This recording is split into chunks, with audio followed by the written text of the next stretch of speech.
الحمد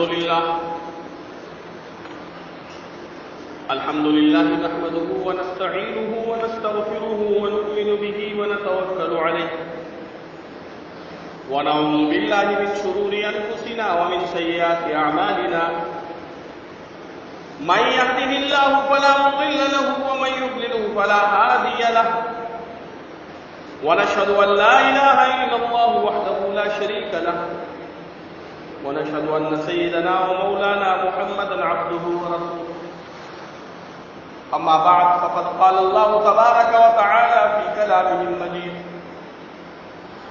أعوذ بالله من الشيطان الرجيم بسم الله الرحمن الرحيم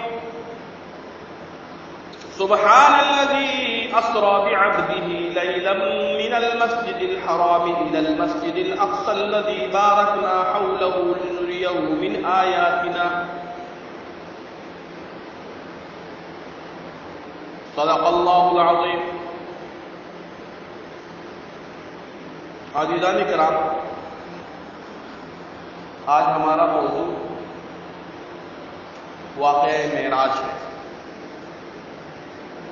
اور قرآن مجید میں اس کا ذکر فرمایا گیا ہے. میں نے جو آیت تلاوت کی ہے اس آیت کے اندر قرآن پاک میں واقعہ معراج کو ذکر کیا گیا ہے. ترجمہ اس آیت کا یہ ہے کہ پاک ہے وہ ذات جس نے اپنے بندے کو رات کے قلیل حصے میں مسجد حرام سے مسجد اقصیٰ تک سیر کروائی. وہ مسجد جس کے گرد و نواح کو ہم نے بابرکت بنا دیا تاکہ ہم اپنے بندے کو اپنی قدرت کی نشانیاں دکھا دیں. سورہ بنی اسرائیل کی پہلی آیت ہے. معراج کا جو یہ واقعہ ہے یہ نبی کریم صلی اللہ علیہ وسلم کو عطا کیا جانے والا ایک عظیم الشان معجزہ ہے. معجزہ اسی کو کہتے ہیں جو عقل و شعور کی سرحدوں سے بالا تر ہو. اب یہ کیسے ہو سکتا ہے کہ ایک شخص رات کے اتنے قلیل حصے میں کہ جاتے ہوئے نبی کریم صلی اللہ علیہ وسلم دروازے کو کھولتے ہوئے جو کنڈی آپ نے چھوڑی تھی وہ تھوڑی دیر کے لیے ہلتی رہتی ہے، تو جب آپ واپس آئے تو وہ کنڈی اسی طرح ہل رہی تھی. وقت اتنا قلیل تھا لیکن اللہ رب العزت نے نبی کریم صلی اللہ علیہ وسلم کو مسجد حرام سے مسجد اقصیٰ تک کا سفر کروایا. یعنی آپ سمجھے کہ سعودی عرب سے نبی کریم صلی اللہ علیہ وسلم چلے آج کل جو اسرائیل ہے، فلسطین جو ہے، وہاں تک. وہاں پر انبیاء کی امامت ہوئی. نبی کریم صلی اللہ علیہ وسلم نے انبیاء کی امامت فرمائی. پھر اس کے بعد آپ صلی اللہ علیہ وسلم کے آسمانوں کا سفر شروع ہوا. پہلے آسمان، دوسرے آسمان، تیسرے آسمان، یہاں تک کہ 7ویں آسمان. اور پھر اس کے بعد اللہ رب العزت سے ملاقات. یہ ایک معجزہ ہے اور عقل و شعور کی سرحدوں سے یہ بہت اونچی بات ہے. نبوت کا 10واں سال تھا یہ، اور اسی سال آپ صلی اللہ علیہ وسلم کے شفیق چچا حضرت ابو طالب اور آپ کی اہلیہ حضرت خدیجۃ الکبریٰ رضی اللہ عنہا کی وفات ہوئی تھی. آپ صلی اللہ علیہ وسلم بہت افسردہ تھے اور سیرت کی کتابوں میں اس سال کو عام الحزن کہا جاتا ہے. عام الحزن کا مطلب یہ ہے کہ یہ غم کا سال تھا. نبی کریم صلی اللہ علیہ وسلم پر یہ غم کا سال تھا کہ آپ صلی اللہ علیہ وسلم کو 2 قسم کے حادثات سے گزرنا پڑا تھا. 2 شفیق لوگوں سے محروم ہونا پڑا تھا. اسی طریقے سے اسی سال میں طائف کا واقعہ بھی پیش آیا کہ کہ آپ صلی اللہ علیہ وسلم طائف گئے تھے اور وہاں پر لوگوں نے آپ کے ساتھ بہت برا برتاؤ کیا تھا. تو ان حالات کو دیکھتے ہوئے اللہ رب العزت نے آپ کو تسلی دینے کے لیے اور اللہ رب العزت نے آپ کی تائید اور نصرت کرنے کے لیے معراج کا یہ واقعہ فرمایا. اور یہ بہت عظیم الشان معجزہ ہے. قرآن پاک میں جو اس کا ذکر کیا گیا ہے، آیت کی ابتدا جو ہوئی ہے وہ سبحان الذی اسری، لفظ سبحانہ سے ہوئی ہے. اس کا مطلب یہ ہے کہ اللہ رب العزت ہر قسم کی کمزوری سے، ہر قسم کے عیب سے، ہر قسم کے نقصان سے پاک ہے اور ہر چیز پر قدرت رکھتا ہے. جیسے میں نے آپ کو بتایا کہ عقل و شعور کی سرحدیں تو یہ چیز نہیں مانتی کہ کیسے ایک شخص ایک اتنے مختصر سے عرصے میں اتنے لمبے مقام تک کا فاصلہ کر سکتا ہے. لیکن سبحانہ کا لفظ اس بات کو ظاہر کرنے کے لیے کہ اللہ رب العزت قادر ہے، جو کرنا چاہے کر سکتا ہے. چھوٹی سی ایک مثال سن لیں کہ اللہ رب العزت چاہے تو لمبے وقت کو بھی چھوٹے وقت میں تبدیل کر سکتے ہیں. رات کو انسان سوتا ہے، اب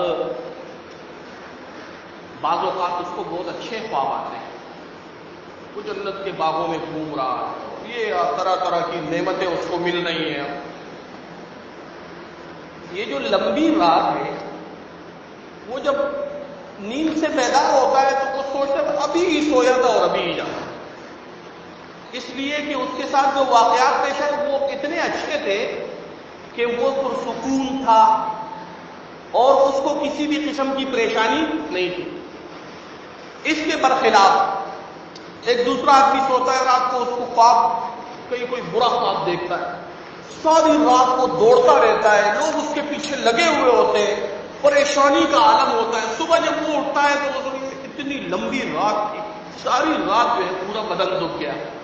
حالانکہ رات وہی ہے، اتنی ہی رات ہے جتنی ہے، لیکن صرف یہ ہے کہ اگر حالت اچھی ہوگی تو لمبا وقت بھی آپ کو کم لگے گا، اور اگر حالت بری ہوگی تو چھوٹا وقت بھی آپ کو لمبا لگے گا.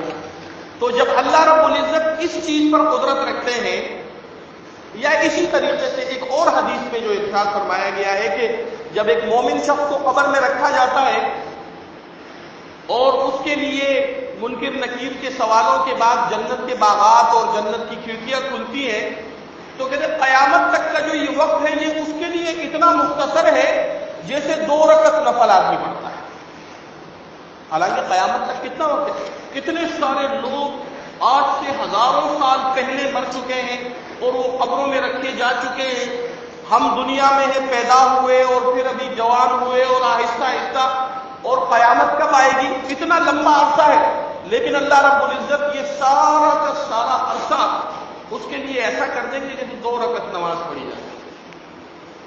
اور اس کے برخلاف اگر نافرمان شخص قبر میں رکھا جاتا ہے تو جیسے حدیث شریف میں آتا ہے کہ یہ وقت اس کے لیے انتہائی لمبا ہوگا اور وہ یہ دعا کرے گا کہ یہ قبر کی زندگی ختم ہو جائے، میدان محشر میں چلا جاؤں، لیکن وہ ختم نہیں ہوگی. تو اسی طریقے سے اللہ رب العزت نے اس رات کا جو یہ سارا انتظام تھا یہ فرمایا. اسرا کا مطلب ہوتا ہے رات کو سفر کرنا، اور لیلن کا مطلب ہے، لیلن کا مطلب یہ ہے کہ رات کا ایک حصہ، یعنی چھوٹے سے مختصر حصے، پوری رات بھی نہیں بلکہ ایک مختصر سے حصے میں آپ نے یہ سارا سفر فرمایا. اور اس میں ایک لفظ ارشاد فرمایا گیا بعبدہ. بعبدہ فرمانے میں یہ حکمت ہے کہ آپ صلی اللہ علیہ وسلم کی بے مثل شان اور مرتبے کو دیکھ کر امت مسلمہ توحید میں کہیں غلط فہمی میں مبتلا نہ ہو جائے. میں نے آپ کو بتایا کہ عقل اس بات کو تسلیم نہیں کر سکتی، اور وہ کام جس کو عقل کی سمجھ میں نہ آئے تو اس کو معجزہ کہتے ہیں. اور نبی کریم صلی اللہ علیہ وسلم نے ایک ایسا عمل فرمایا ہے تو کہتے ہیں کہ بعبدہ کا لفظ اس بات کو ظاہر کرتا ہے کہ نبی کی شان تو بہت بڑی ہے، لیکن یہ بات ذہن نشین ہونی چاہیے کہ وہ اللہ کا بندہ ہے. تو فرمایا گیا ہے کہ بعبدہ کہہ کر کے نبی کی بے مثل شان اور مرتبے کو دیکھ کر امت مسلمہ کہیں توحید میں غلط فہمی میں مبتلا نہ ہو جائے، جس طریقے سے عیسائیوں نے حضرت عیسیٰ علیہ السلام کے کمالات کو دیکھ کر کے ان کو خدا مان لیا۔ اس لیے فرمایا کہ بعبدہ، اللہ رب العزت نے یہ سارا معاملہ اپنے ایک بندے کو کروایا جو رسول تھے اور ان کے بندے بھی تھے۔ اور پھر اس مقدس سفر میں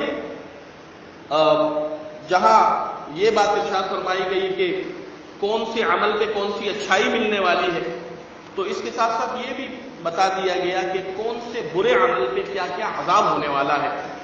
جیسے کہ کہتے ہیں کہ سفر کے دوران آپ صلی اللہ علیہ وسلم نے دیکھا کہ قوم کھیتی باڑی کرتی ہے اور وہ لوگ فصل بوتے ہیں، دوسرے دن اسے کاٹ لیتے ہیں، لیکن فصل ویسی کی ویسی ہری بھری رہتی ہے۔